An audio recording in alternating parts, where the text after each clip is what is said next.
Bismillah, assalamualaikum warahmatullahi wabarakatuh.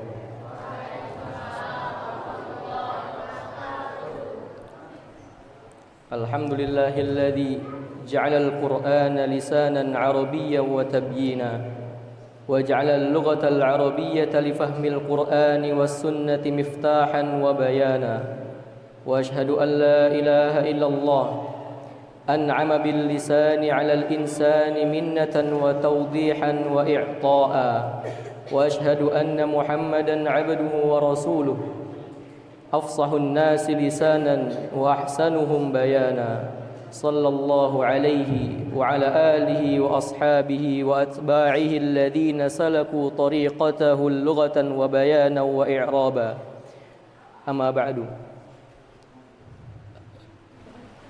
Alhamdulillah, pada kesempatan pada malam hari ini kita dapat berkumpul kembali di masjid yang kita cintai ini, Masjid Al-Islam Tanjung Raman. Informasi ya, qadarullah Ustadzuna Taruz Zakaria hafizahullah, beliau berhalangan untuk dapat mengisi muhadharah pada malam hari ini. Kita doakan semoga beliau diberikan kesehatan, amin ya rabbal alamin. Santri-santri sekalian dan para jamaah sekalian, ini tampilan perdana ana ya. Ini pertama kali ana mengisi muhadharah dalam hidup ana gitu. Jadi minta maaf bila seandainya nanti banyak kekurangan dan kekeliruan dalam penyampaiannya. Nah, ana masih belajar juga ini. Bismillah. Tema yang ana angkat pada malam hari ini yaitu berkaitan dengan bahasa Arab. Suaranya jelas atau tambah? Ini iya. Agak dengung ya.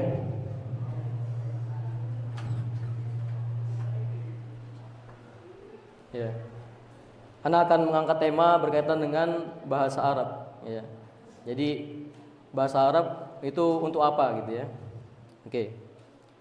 Mungkin santri-santri sekalian atau mungkin jamaah juga sering ya, mungkin ada pertanyaan gitu. Untuk apa sih kita mempelajari bahasa Arab? Untuk apa kita mempelajari bahasa Arab? Yang mana bahasa Arab itu hitungannya bahasa yang paling sulit di dunia. Banyak yang bilang bahwasanya bahasa Arab itu bahasa paling sulit kedua di dunia setelah bahasa Cina, bahasa Mandarin. Kenapa kita pelajari bahasa Arab? Padahal bahasa lain sulit. Kemudian juga bahasa Arab ini bukan bahasa daerah kita, bukan bahasa di negeri kita, tapi bahasa di daerah yang jauh nun di sana, sekitar 8.000 km dari sini. Tapi untuk apa kita pelajari? Gitu ya. Untuk apa kita pelajari bahasa Arab? Oke, di sini Ana akan menjawab Ana akan menjawab pertanyaan tersebut ya. Untuk apa kita mempelajari bahasa Arab? Gitu ya. Nah, yang pertama, bahasa Arab itu adalah bahasa Al-Qur'an. Bahasa Arab itu adalah bahasa Al-Qur'an. Allah Subhanahu wa taala berfirman, A'udzubillahi minasyaitonirrajim. Kitabun anzalnahu ilaika mubarakun liyadabbaru ayatihi wal yatadzakkara ulul albab. Al-Qur'an adalah kitab yang kami turunkan kepadamu wahai Muhammad, mubarakun, yang penuh berkah, liyadabbaru ayatihi, agar umatmu mentadabburi ayat-ayatnya, agar umatmu memahami ayat-ayatnya, wal yatadzakkara ulul albab, dan agar orang-orang yang memiliki akal sehat memikirkannya. Allah juga berfirman dalam surat Yusuf ayat kedua, A'udzubillahi minasyaitonirrajim. Inna anzalnahu Qur'anan Arabiyyan la'allakum ta'qilun. Sesungguhnya kami menurunkannya, yaitu Al-Qur'an, Arabiyyan, dalam bahasa Arab, la'allakum ta'qilun, agar kalian berpikir. Ya. Jadi Al-Qur'an, kitabullah itu diturunkan dengan bahasa Arab. Qala Ibnu Katsir rahimahullah. Imam tafsir yang paling termasyhur mungkin ya di Indonesia, Ibnu Katsir, beliau nafsirkan ayat ini. Wa dzalika li'anna lughatal arabi afsahul lughat. Kenapa Al-Qur'an diturunkan menggunakan bahasa Arab? Li'anna lughatal arabi afsahul lughat.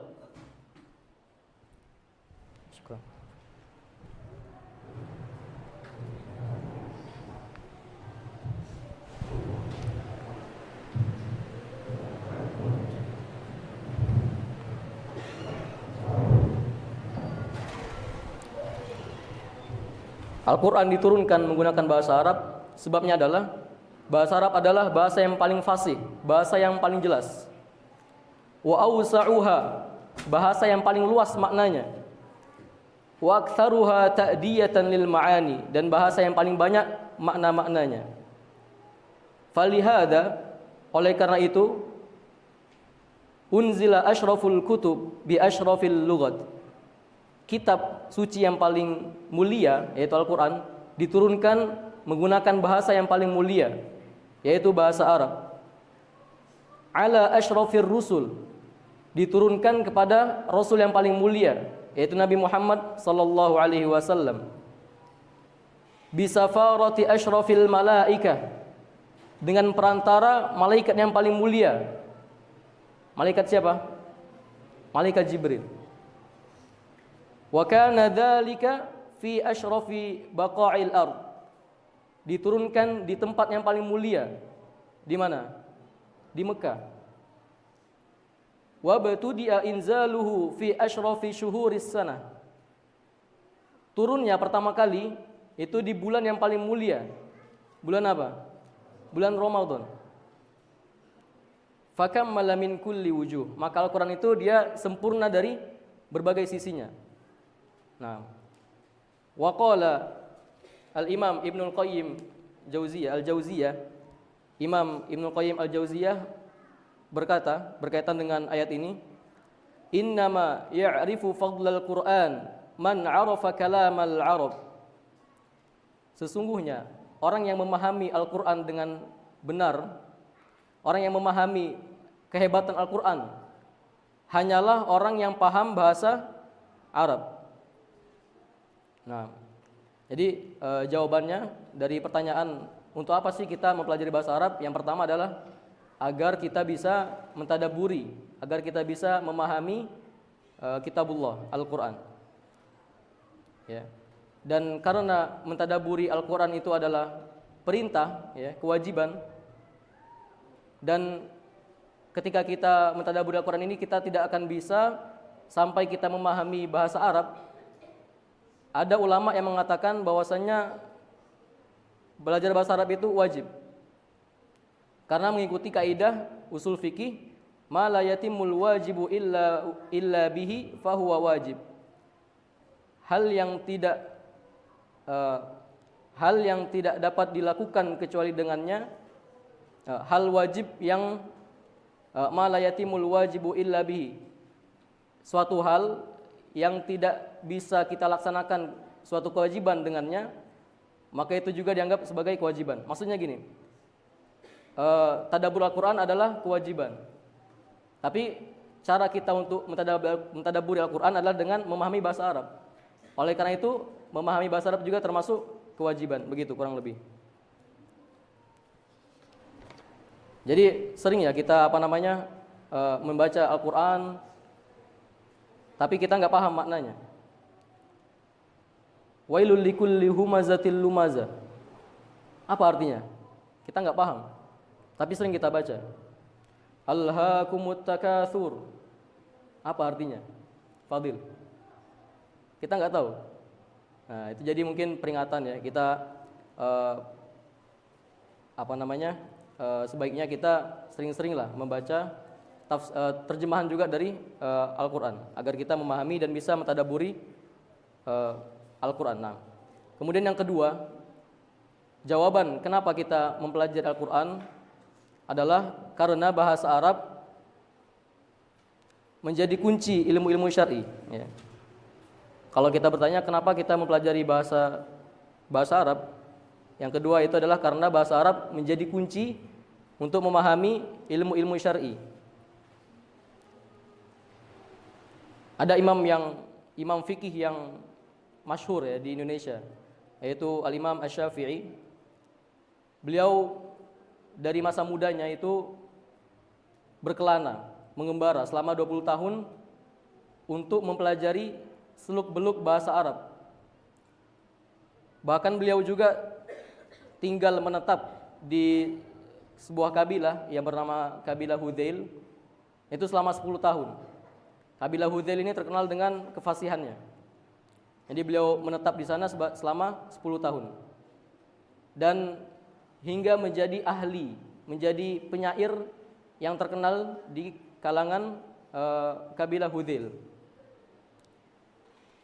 Beliau ditanya oleh muridnya. Imam Syafi'i tanya oleh muridnya, "Wahai Imam Syafi'i, kenapa engkau mempelajari bahasa Arab selama 20 tahun dan bahkan menetap di suku Hudzail selama 10 tahun? Untuk apa fungsinya?" Apa jawaban beliau? "Ma aradtu illa isti'anatan li fiqhin." Tidaklah aku melakukan hal tersebut kecuali agar aku bisa memahami fikih. Gitu ya. Jadi mempelajari bahasa Arab itu menjadi kunci, menjadi sarana kita untuk dapat memahami ilmu-ilmu syar'i. Nah, kemudian ada juga kisah yang menarik ya, yang Anda temukan di sebuah kitab. Jadi ada seorang ulama ahli nahwu, pakar nahwu di Kufah, di Baghdad. Beliau bernama Tha'lab An-Nahwi atau nama aslinya Abul Abbas Ahmad bin Yahya. Julukannya Tha'lab An-Nahwi. Beliau imamnya nahwu orang-orang Kufah. Beliau ini pernah curhat kepada sahibnya ya, kepada temannya yang bernama Abu Bakar Ibnu Mujahid. Abu Bakar Ibnu Mujahid ini adalah seorang ahli qiraat. Beliau pengarang kitab As-Sab'ah fil Qiraat. Nah,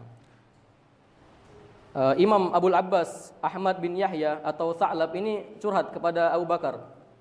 "Ya Abu Bakrin, ishtaghala ashabul Qur'ani bil Qur'ani fafazu." Orang-orang yang ahli Quran, mereka sibuk dengan Qur'annya, fafazu, dan mereka pun mendapatkan surga karenanya. Wa ashabul hadithi bil hadithi fafazu, dan ahli hadis, mereka sibuk dengan hadis hingga mereka mendapatkan surga karenanya. Wa ashabul fiqhi bil fiqhi fafazu, dan ahli fikih sibuk dengan fikihnya hingga mereka pun mendapatkan surga karenanya. Fashtaghaltu ana bi Zaidin wa Amrin, sedangkan aku sibuk dengan Zaid dan Amr. Maksudnya sibuk dalam pelajaran ilmu nahwu. Karena dalam ilmu nahwu banyak pengarang kitab itu menggunakan contoh Zaid dan Amr gitu ya. Fashtaghaltu ana bi Zaidin wa Amrin, sedangkan aku sibuk dengan Zaid dan Amr. Falaita sya'ri madza yakunu hali, maka bagaimana keadaanku kelak di hari kiamat? Apakah bisa aku mendapatkan surga karena aku mempelajari, mendalami ilmu nahwu ini? Kemudian pada malam harinya Ibnu Mujahid tadi, ya Abu Bakar tadi, sahibnya tadi, ra'a fi manami, bermimpi bahwasanya Rasulullah SAW bersabda kepadanya, "Akri Abul Abbas minni assalam." Sampaikan salamku kepada Abul Abbas Tha'lab tadi. Wa qul lahu, dan katakanlah kepadanya, anta sahibul ilmil mustatil, bahwasanya engkau itu pemilik ilmu yang luas. Anta sahibul ilmil mustatil. Jadi Nabi Muhammad dalam mimpi Abu Bakar tadi, Abu Bakar Ibnu Mujahid tadi mengatakan kepada Abul Abbas ya, Tha'lab ahli nahwu tadi, bahwasanya engkau memiliki ilmu yang luas. Nah, kenapa bisa hal itu terjadi? Kenapa Abul Abbas Tha'lab, seorang ahli nahwu tadi, dikatakan dalam mimpinya bahwasanya memiliki ilmu yang luas, bahwasanya beliau memiliki ilmu yang luas. Kenapa? Karena ilmu nahwu ya, atau ilmu bahasa Arab secara umum itu menjadi kunci untuk ilmu-ilmu lainnya.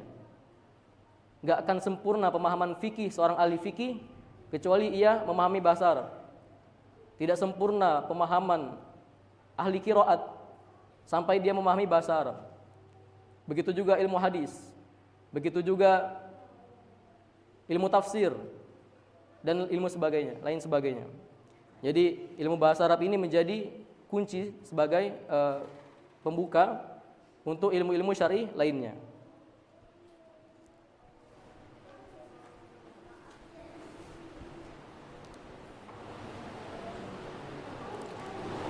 Nah, kemudian yang ketiga, kenapa kita mempelajari bahasa Arab? Yaitu karena bahasa Arab itu adalah penopang dari peradaban Islam. Bahasa Arab itu mencerminkan peradaban Islam. Jadi pada masa kekhalifahan Islam, bahasa Arab itu menjadi bahasa internasional, menjadi bahasa penghubung antar negara kaum muslimin. Saking populernya bahasa Arab itu sampai-sampai orang-orang Romawi mereka bangga bila bisa berbahasa Arab. Orang-orang Romawi bangga bila bisa berbahasa Arab. Akan tetapi pada masa Turki ya, masa Kemal Atatürk, Mustafa Kemal Atatürk, sekitar abad berapa itu? 7 Hijriah kalau nggak salah. Itu dia mengubah sistem, mengubah kebiasaan atau peradaban Turki. Dari yang sebelumnya Turki itu banyak menggunakan bahasa Arab, dia ubah nggak boleh lagi bahasa Arab, harus pakai bahasa Turki. Akhirnya apa? Kebudayaan atau adab perilaku dari bangsa Turki ini mulai berubah.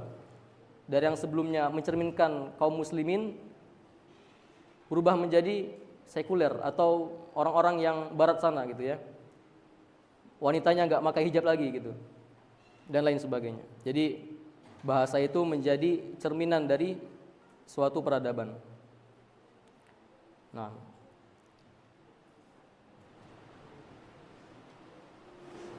banyak sebenarnya alasan-alasan lainnya kenapa kita mempelajari bahasa Arab. Umar Ibn Khattab radhiyallahu anhu pernah berkata, "Ta'allamul Arabiyyah fa innaha tazidu fil muru'ah wa tuthbitul aql." Pelajarilah oleh kalian bahasa Arab karena dengan mempelajarinya tazidu fil muru'ah, akan menambah wibawa kalian, wa tuthbitul aql, dan membuat akal kalian tajam. Kemudian Imam Syafi'i juga berkata, "Man tabahhara fin nahwi ihtada ila kulli ulum." Ini sebagaimana yang tadi ya. Barang siapa yang mendalami ilmu nahwu, maka dia akan mudah untuk mempelajari ilmu-ilmu lainnya. Kemudian Imam Ibn Taimiyah juga berkata, "Fa innal lisanal arabi syiarul Islam." Ini yang tadi juga ya, bahwasanya bahasa Arab itu merupakan syiarul Islam. Wal lughatu min a'dhami sya'airil umam. Sedangkan bahasa itu adalah syiar-syiar utama sebuah bangsa, sebuah peradaban. Mungkin kalau misalnya ada pikiran yang terbesit di kita, untuk apa sih kita belajar bahasa Arab, mendalami bahasa Arab? Kan udah cukup orang-orang Arab di sana mempelajarinya, udah cukup. Kenapa kita harus belajar lagi gitu kan. Jadi gini, ternyata kebanyakan ulama-ulama nahwu itu bukan dari orang Arab. Kebanyakan ulama-ulama nahwu, ya, pakar dalam gramatika bahasa Arab itu banyak yang bukan dari orang Arab. Contoh yang paling masyhur, Sibawai. Sibawai itu merupakan imam nahwu di Basrah. Dan beliau itu bukan orang Arab. Beliau orang Ajam, non Arab.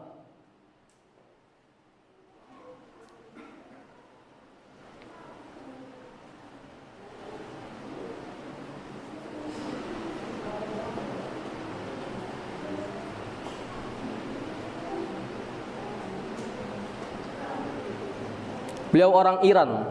Beliau orang Iran, Sibawai. Akan tetapi menjadi pakar nahwu yang berpengaruh sampai sekarang. Sibawai, orang Iran. Jadi santri-santri sekalian ya, jangan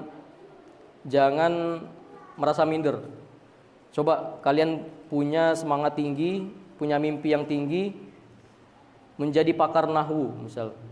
Walaupun kalian bukan orang Arab. Ada seorang ustadz, ya, beliau mengajar S2 atau S3 ya. Mengajar nahwu untuk orang-orang Arab di Libya. Beliau namanya Ustadz Budiansyah. Itu beliau orang Indonesia, tapi murid-muridnya orang-orang Arab. Itu S2 atau S3 itu, ana lupa. Jadi jangan putus asa untuk mempelajari bahasa Arab. Ya, materinya habis kalau ini udah selesai. Kalau ada pertanyaan atau apa silakan. Atau mungkin gini aja, kita ngobrol santai gitu ya. Kira-kira bisa nggak di pondok ini kita jadikan tempat untuk pengembangan bahasa di masyarakat Tanjung Raman misalnya. Jadi ana punya ide, ana punya pikiran ya, mimpi, mungkin seperti Ustadz Amiri juga. Jadi jamaah di sini nggak pakai bahasa Indonesia, tapi pakai bahasa Arab. Ya, semoga bisa terwujud. Mungkin ba'da zuhur kita adakan kumpul-kumpul untuk ngobrol bahasa Arab gitu. Mungkin bisa seperti itu kan. Dulu Pak Romzi punya ide Pak Romzi punya ide gimana kalau tiap hari itu kita adakan gitu ya, tanya jawab berkaitan dengan bahasa Arab. Ya, semoga bisa terlaksana ke depannya. Amin ya rabbal alamin. Ya.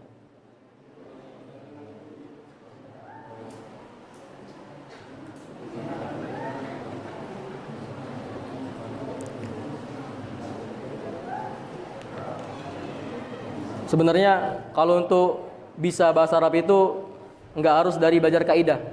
Tidak harus dari belajar nahwu sorof, tidak. Tapi dari praktek.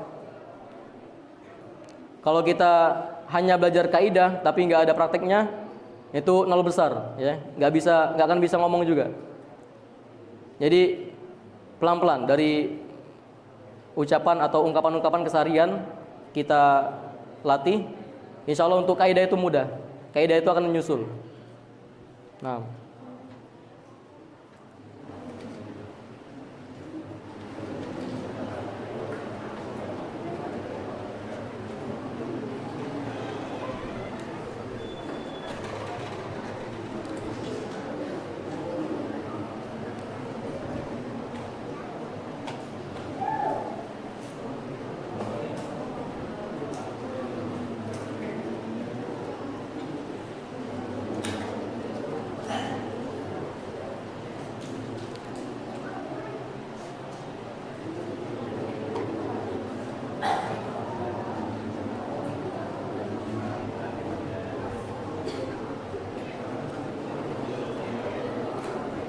Azan masih lama?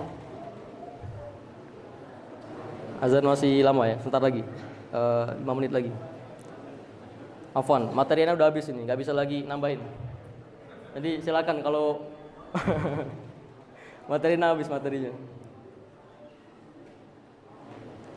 Ya, intinya adalah mari kita semangatkan lagi, terutama santri ya,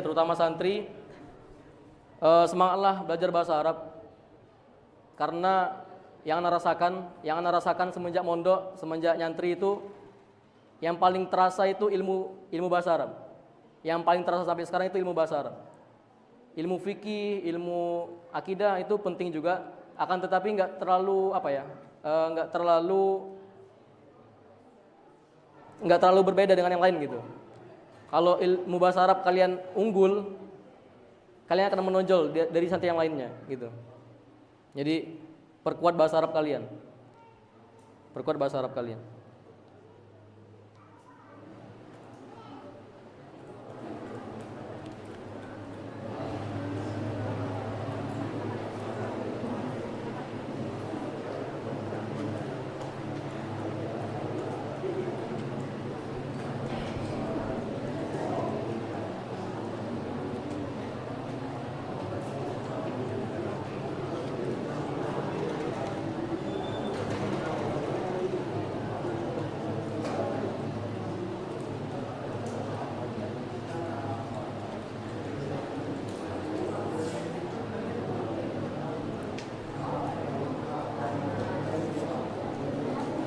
Ada pertanyaan ini?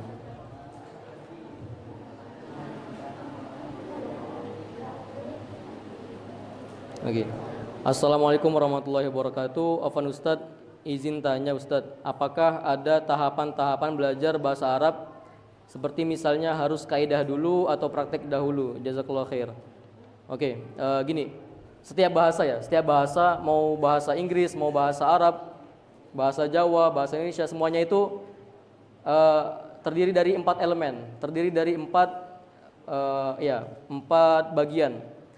Pertama itu keahlian mendengarkan, fahmul masmu, kemudian keahlian berbicara, kemudian keahlian membaca, dan terakhir keahlian menulis. Dan itu bertingkat, mendengarkan, berbicara, membaca, dan menulis. Jadi kita mulai dari mana? Mulai dari mendengarkan. Sering-sering mendengarkan obrolan bahasa Arab, sering-sering mendengarkan mungkin Al-Qur'an atau hadis yang berbahasa Arab. Kemudian setelah itu baru kita latih diri untuk berbicara, untuk muhadatsah, untuk berbicara. Dan selama proses ini yang paling penting itu apa? Mufradat. Belum kaidah. Kaidah itu belum terlalu penting. Jadi untuk awal ini perbanyak mufradat. Setelah itu ketika kita masuk ke maharah qiraah, keahlian membaca dan menulis, baru nanti diimbangi dengan kaidah-kaidah gitu ya, baik nahwu maupun shorof. Ana punya temen ya, beliau itu ahli lah kalau ngomong itu lancar. Beliau kalau ngomong bahasa Arab itu lancar. Tapi kalau kaidahnya nggak bisa. Jadi ngomong lancar tapi nggak bisa kaidah gitu. Dan ini nggak masalah kalau seandainya masih tahapan kedua, yaitu berbicara gitu ya. Nanti naik ke tahapan ketiga, membaca, baru harus ahli dalam kaidah, nahwu dan sorofnya. Nah, pertanyaan pertama ini ya, dalam hidup anak, dalam daurah.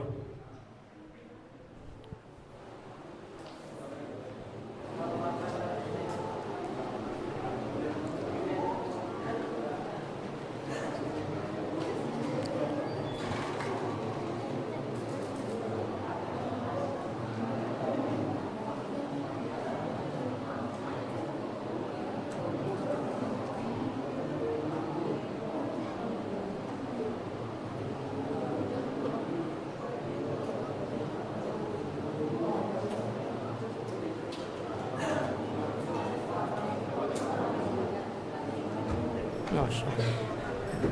Ada lagi, Masya Allah.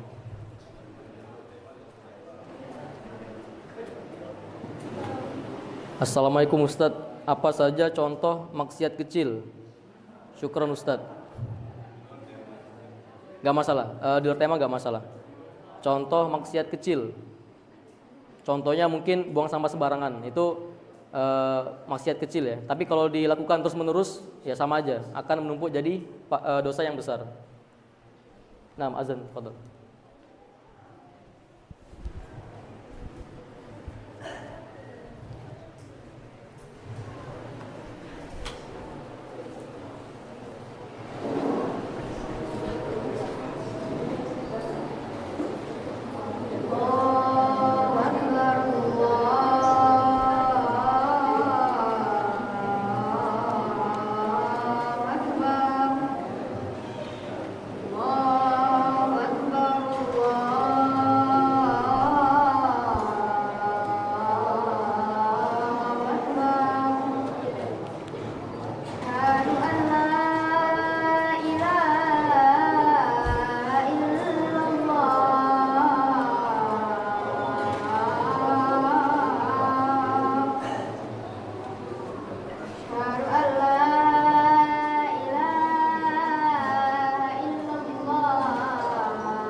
Pertanyaan berikutnya. Assalamualaikum Ustadz, apa hukum orang yang mengejek nama orang tua? Apa hukum orang yang mengejek orang tua maksudnya gitu ya? Ya, jadi ada hadis Rasulullah SAW bersabda, minal kabair syatmur rajuli walidayhi. Minal kabair syatmur rajuli walidayhi. Termasuk dosa besar seseorang itu mencaci maki kedua orang tuanya. Kemudian para sahabat bingung.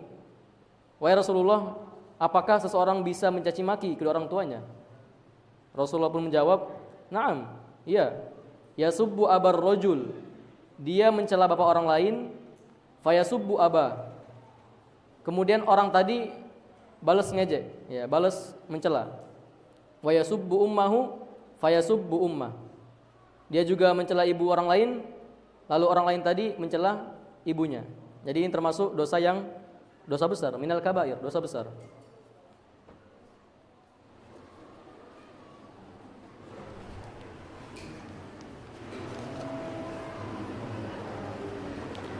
Ustadz, apa artinya nasab? Aduh, ini perincian ilmu nahu ya. Apa arti nasab? Nasab itu kalau nggak salah artinya apa ya? Meninggi, ya, meninggi atau naik. Nasab. Itu bisa kita lihat dari alamat asliyahnya. Kalau nasab itu pakai fathah, gitu ya. Wallahu alam. Ustadz, afwan, mau tanya di luar tema. Apa bahasa Arabnya dia yang pergi lalu kembali lagi? Pertanyaannya ini pakai domir hiya atau domir huwa? Iya. Hiya.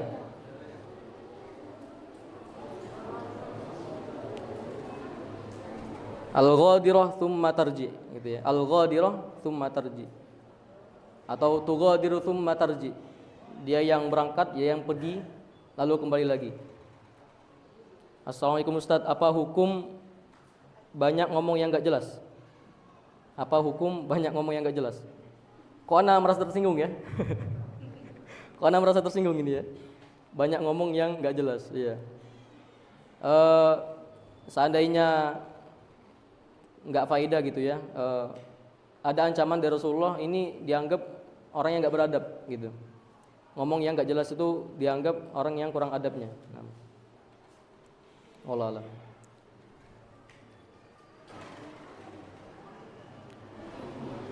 Afwan Ustadz, izin tanya Ustadz, apakah seluruh jamak taksir ialah muannas? Apakah seluruh jamak taksir muannas? Ya, kalau pakai domir dia pakai domir muannas, pakai domir muannas. Ada juga yang enggak pakai, yaitu ketika dia mudzakkar dan akil ya, yang dia jamak taksir untuk yang berakal dan laki-laki. Contohnya apa? Contohnya al-anbiya. Nah, itu al-anbiya bisa kita pakai muannas maupun mudzakkar.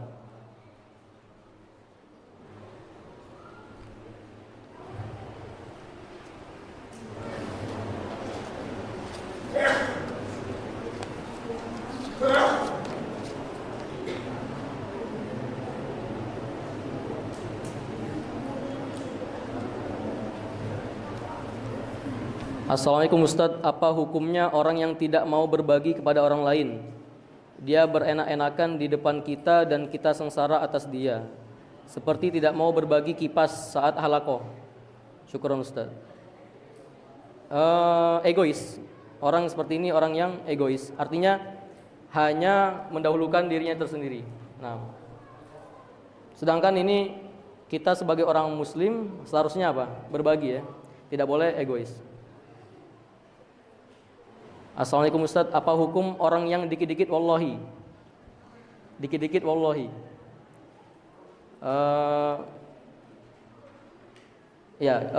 Apa ya? Wallahu alam juga sih, kurang tahu juga. Nah. Tapi kalau nggak salah, termasuk apa ya? Termasuk adab yang kurang baik lah. Dikit-dikit wallahi itu kurang baik. Gunakan sumpah kalian pada tempatnya, isinya. gunakan sumpah kalian pada tempatnya. Assalamualaikum Ustaz, apa saja kaidah-kaidah dalam bahasa Arab? Satu buku ini. Banyak. Secara umum gini ya, secara umum gini aja kita bahas cabang-cabang ilmu bahasa Arab gitu ya. Cabang-cabang ilmu bahasa Arab. Ada nahwu, ada sorof. Itu yang istilahnya itu ilmu yang utamanya, ilmu yang pokoknya. Nahwu dan sorof. Nanti ada balaghah dan lain sebagainya. Gitu. Nahwu itu bahas apa? Bahas perubahan harokat akhir. Sedangkan kalau sorof bahas perubahan bentuk suatu kata. Nah,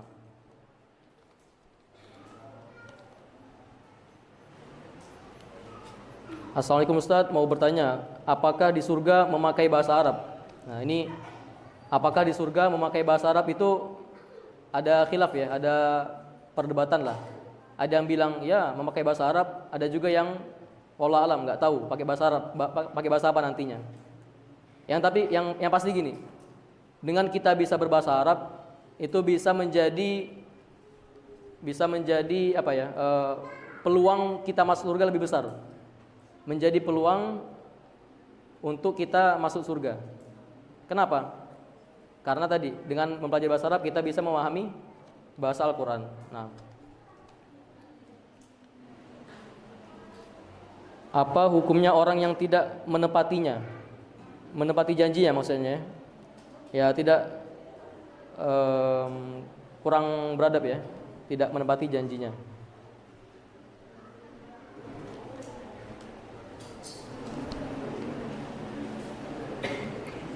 Ustadz, apakah Al-Quran diturunkan secara keseluruhan? Enggak. Al-Quran diturunkan gimana? Munajjaman, secara berangsur-angsur.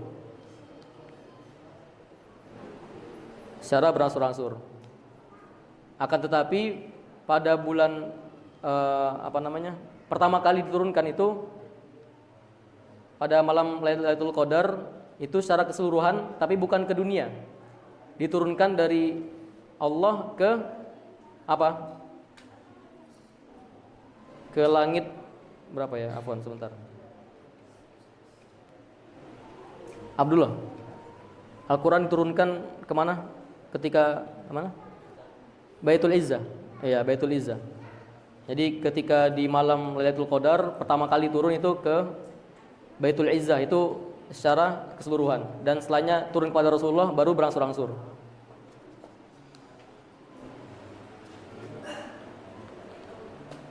Apa hukum orang yang mengidolakan seperti Ronaldo dan artis-artis lainnya? Hukum mengidolakan Ronaldo dan artis-artis lainnya. Ada hadis yang berbunyi apa? Al-mar'u ala man ahabba. Seseorang itu bersama orang yang dia cintai. Nah, kalau dia mengidolakan, mencintai Ronaldo dan artis-artis lainnya, ya dia bersama mereka. Gitu. Apakah seluruh wazan fa'il mudzakkar ketika kita jadikan jamak? Misal katib, ketika kita jadikan jamak dia jadi katibuna au katibina, dan seluruh wazan fa'il lainnya. Jazakallah khair. Ini apakah seluruh wazan fa'il isim fa'il mudzakkar ketika kita jadikan jamak?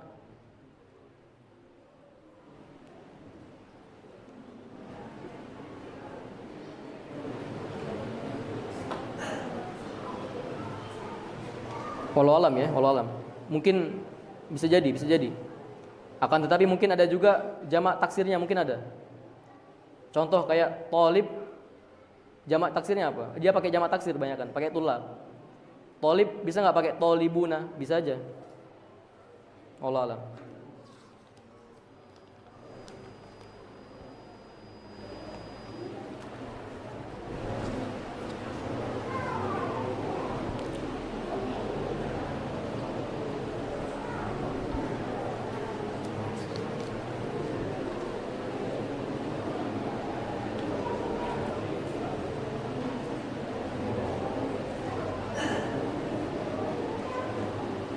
Bagaimana kita menyikapi jika kita guru bahasa Arab mengajar murid yang suka bermain pas ditanya dia tidak bisa? Di antara cara mengajar itu apa? Tarik perhatiannya, tarik perhatian santrinya. Mungkin bisa diajak keluar atau di mana. Jadi buat mereka tertarik dengan apa yang kita sampaikan. Mungkin bisa diubah cara pengajarannya gitu. Tapi bagaimana kurang tahu juga. Wallah alam.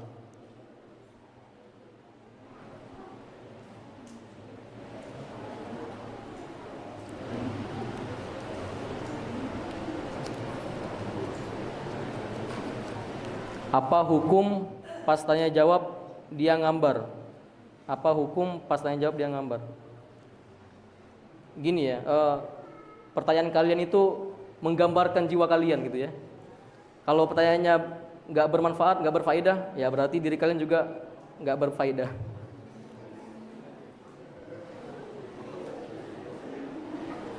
Apakah nanti kita di akhirat pakai bahasa atau tidak? Ya kita nanti akan berkomunikasi ya. Tapi pakai bahasa apa? Wallah alam pakai bahasa apa. Ada yang bilang bahasa Arab. Apa hukumnya wanita bermain bola? Wallah alam, anak kurang tahu juga. Mungkin sekian ya pertanyaan dan materi yang bisa saya sampaikan. Masih banyak kesalahan yang anak sampaikan. Jadi anak minta maaf kepada Allah, anak minta ampun. Wabillahi taufik wal hidayah. Nakhtatim bi du'aika fatil majlis. Subhanakallahumma hamdika asyhadu an la ilaha illa anta astaghfiruka.